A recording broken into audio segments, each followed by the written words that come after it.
The soup boiled over just as Charles's hand began to shake. Not violently. Not enough for anyone else to notice. Just a tremor, small, precise, humiliating. Hot broth spilled onto the stovetop, hissing like it was disappointed in him. Charles turned the flame down too late. He always did things a second too late now. 70 years old, and his body had started betraying him in whispers. He wiped the spill with the same towel he'd used for 20 years, folded it the same way, set it back in the same place. Order mattered. Order kept the fear quiet. The radio murmured something about rain coming in off the coast. Portland rain. Predictable. Comforting. Charles exhaled slowly, waiting for his hand to steady. It didn't. For a moment, a sharp, unwanted moment, he imagined the kitchen without him. Someone else stirring the pot.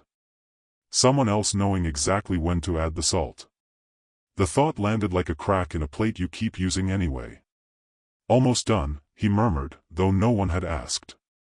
Toby the cat sat on the counter, tail curled neatly around his paws, watching Charles with the unwavering attention of a creature who believed this man was permanent. Toby blinked once, slowly. Trust incarnate. Charles looked away first. He served dinner exactly at 6, as he always had. Martha liked that. Liked knowing when things would happen. After 46 years of marriage, routine had become a kind of shared language. I'm still here, you're still here, nothing has fallen apart yet. Louise was late. Again. Charles set his son's bowl on the table anyway. Habit over hope. The soup steamed gently, forgiving him for earlier. Martha touched Charles's arm. You okay? He nodded too quickly. Just tired. That was his favorite answer. It asked for nothing. They ate in a comfortable quiet, broken only by the scrape of spoon against ceramic. Charles tasted each bite like he was memorizing it. The balance. The warmth.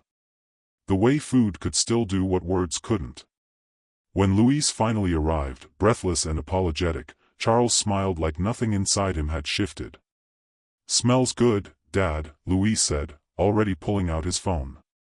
Charles felt the smile hold. Tighten. Sit. Eat while it's hot.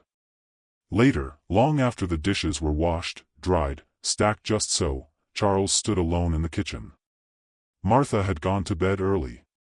Toby had followed her, loyalty with whiskers. Charles rested both hands on the counter.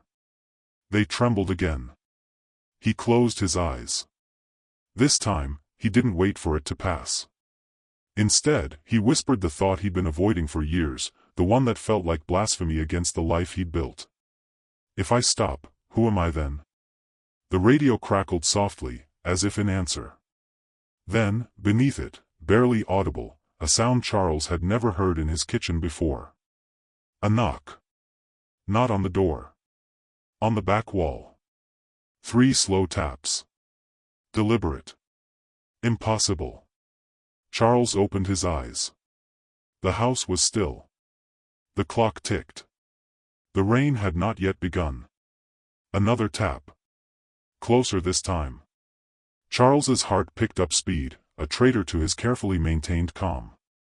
He took one step toward the sound, then stopped, caught between fear and something far more dangerous. Curiosity. Whatever was knocking wasn't asking politely. And whatever it wanted, Charles understood with sudden, unsettling clarity. It was not here to let him stay the same. Charles didn't answer the knock. That was his instinct, stillness. Let the moment pass. Let the world correct itself without his participation. He stood in the kitchen, hands flat on the counter, listening to his own breath like it belonged to someone else. The knock came again. Not louder. Not impatient. Certain. Charles felt something old stir in his chest. Not fear exactly. Recognition. The same feeling he'd had once, decades ago, when Louise was born too early and the doctor had looked at him with that careful face. The look that said this will change you whether you're ready or not. He wiped his hands on his apron, slow, deliberate, and moved toward the back wall. The sound wasn't coming from outside. It was coming from within. Behind the narrow pantry door that hadn't been opened in years. The one Martha used to store extra jars before arthritis made reaching the lower shelves painful. The one Charles avoided because it smelled faintly of dust and decisions postponed. He opened it. Nothing. Just shelves. Old jars. A box of index cards tied with twine, recipes he'd written in his 20s, back when he still thought he'd open a restaurant someday. He hadn't looked at them in years. Then the tapping came again. From behind the wall itself.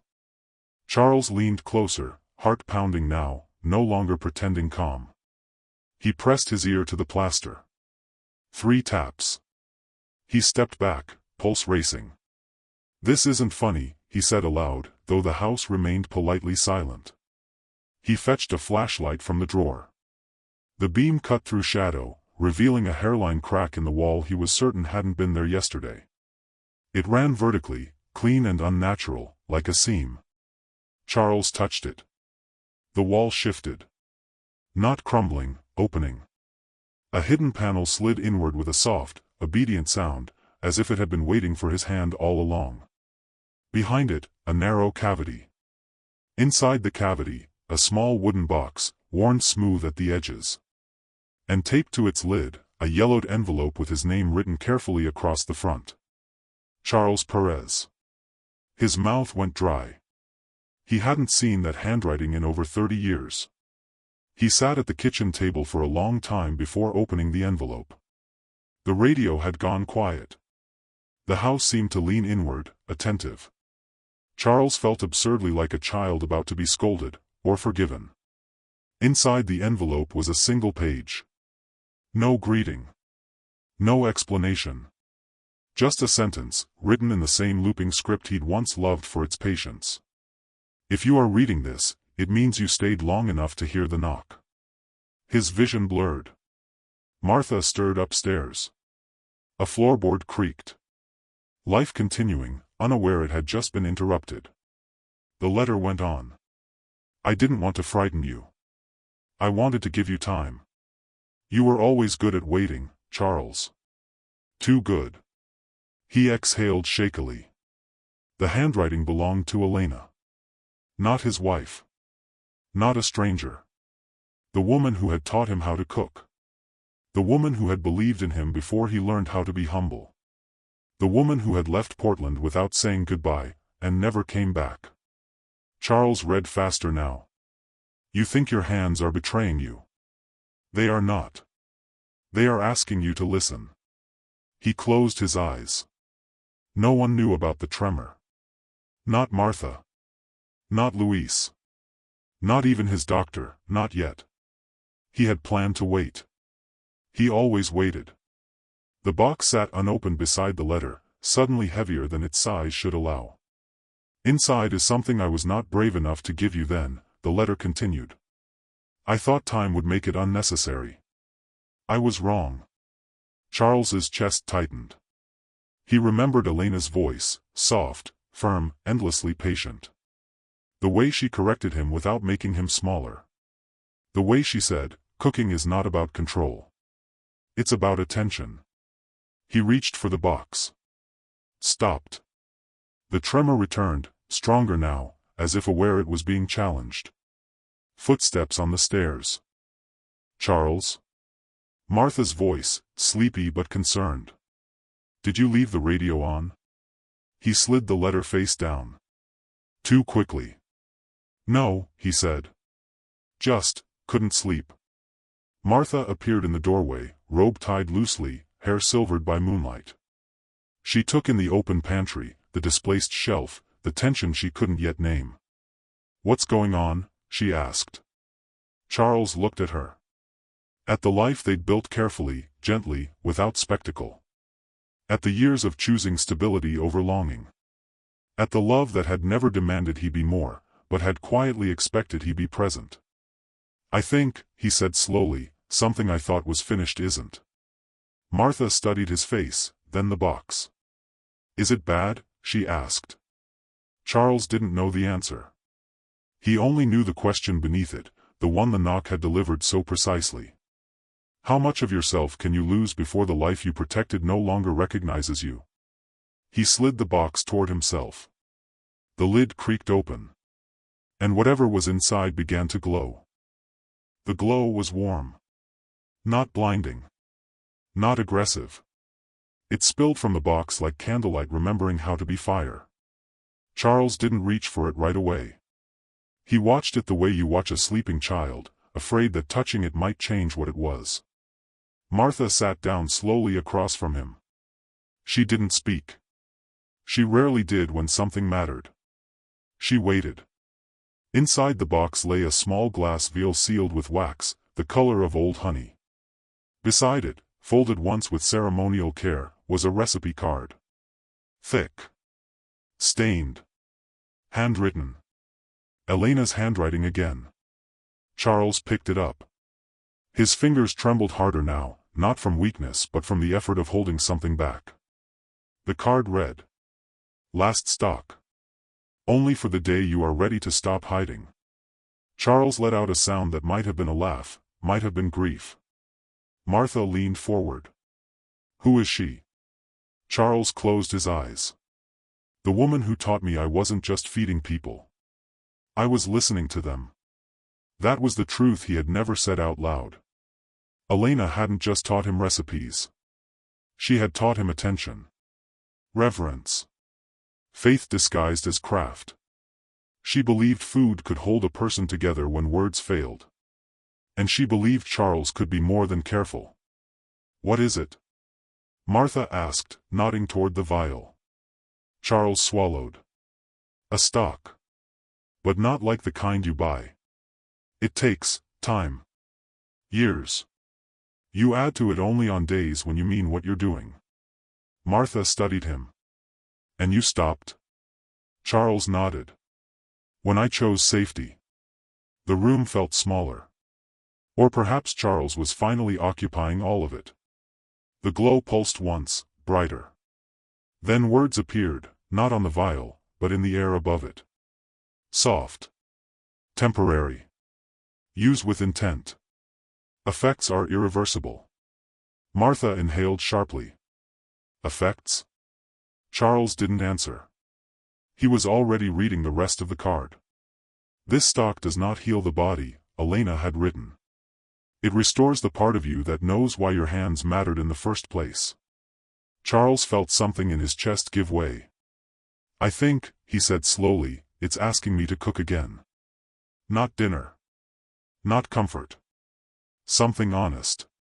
Martha's voice was quiet. "For whom?" The question landed where it was meant to. The glow dimmed slightly. Then the knock came again. Not from the wall. From the front door. 3 taps. Firm this time. Charles looked at Martha. "Stay here." She didn't argue. At the door stood a man Charles had never seen. Early 50s. Well-dressed in the way of people who wore control like cologne. His smile was polite, precise, practiced. "Charles Perez," the man said. "My name is Aaron Holt. I represent a foundation that's been monitoring certain legacies." Charles felt the word monitoring settle unpleasantly. Aaron glanced past him, eyes sharp. "May I come in?" Charles blocked the doorway without meaning to. "No." Aaron smiled wider. "Then I'll be brief. The item you've discovered, it doesn't belong to you alone. It was never meant to be used privately." Charles's hand curled into a fist. "It was left for me." "Yes," Aaron agreed. "Because you were predictable. Gentle. Safe." The words cut deeper than insult. "We need it," Aaron continued. "There are applications. Programs. We can scale what she created." Charles shook his head. "You don't know what it is." Aaron's smile thinned. "We know exactly what it is. And we know what happens if you use it incorrectly." Behind Charles, the glow flared, sharp now. "Warning."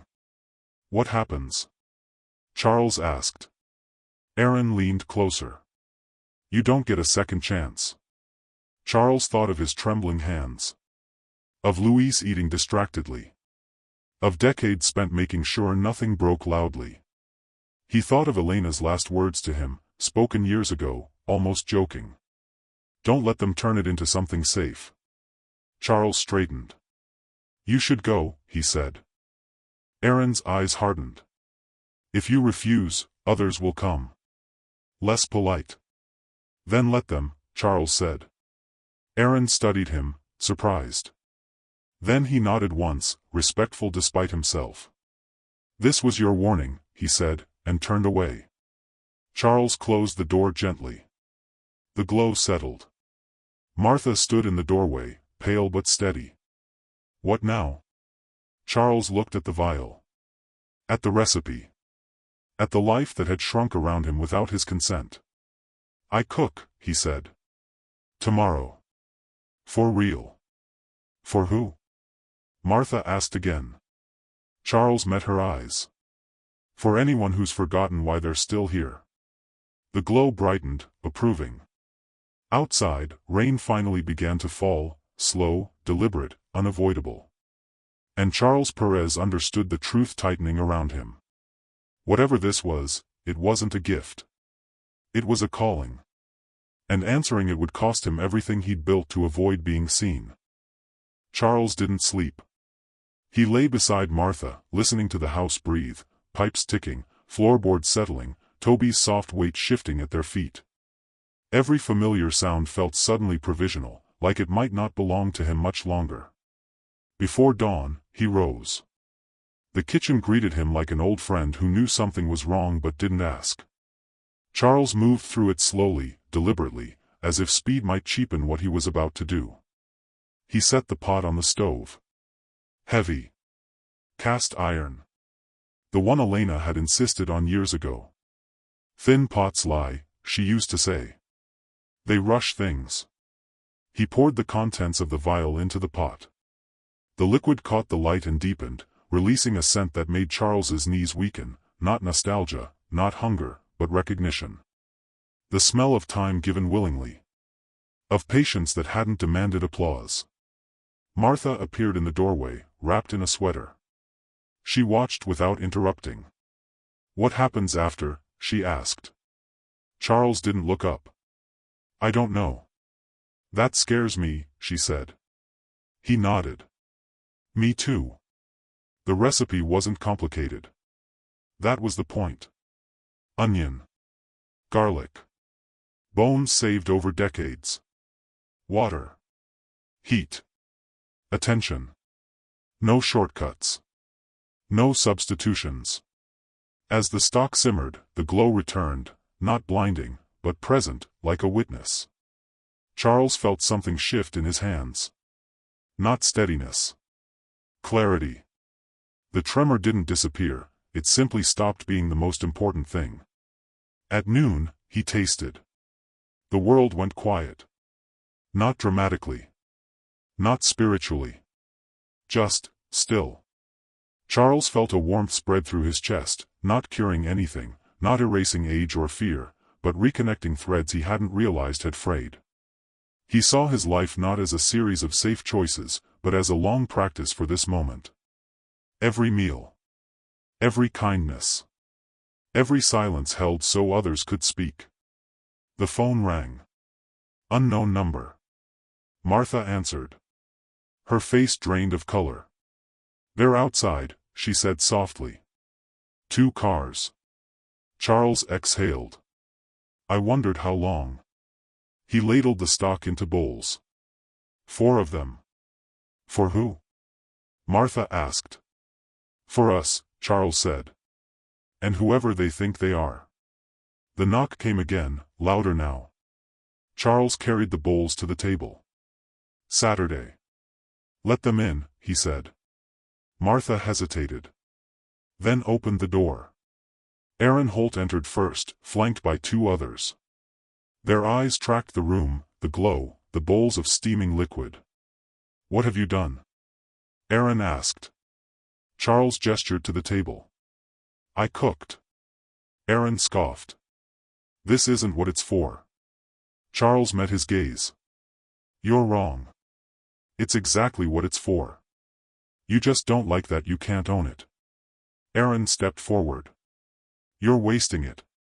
This could be studied. Replicated. No, Charles said gently. It can't. That's the point. He pushed a bowl toward Aaron. Sit. Taste. Or leave. The room held its breath. Aaron laughed once, sharp. You think this is faith? Charles nodded. I think it's trust. And trust doesn't scale. Silence. Finally, Aaron sat. He lifted the spoon. Hesitated. Then tasted. Something changed in his face. Not awe.